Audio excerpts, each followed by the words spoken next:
നിങ്ങളിപ്പോൾ കണ്ടുകൊണ്ടിരിക്കുന്ന ഈ സ്ക്രീൻ മെയിനായിട്ട് 3 കളേഴ്സ് കൊണ്ട് ചേർന്നിട്ടുള്ള red, green, blue and that is RGB.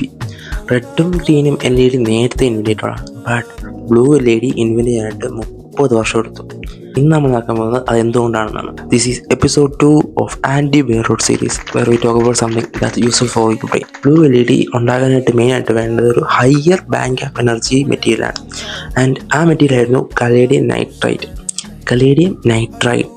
And ആ മെറ്റീരിയൽ എന്ന് വെച്ചാൽ നമുക്ക് ലാബിൽ ഗ്രോ ചെയ്യാൻ പറ്റത്തില്ല, അതൊരു കോമ്പൗണ്ട് സ്ട്രക്ചറാണ്.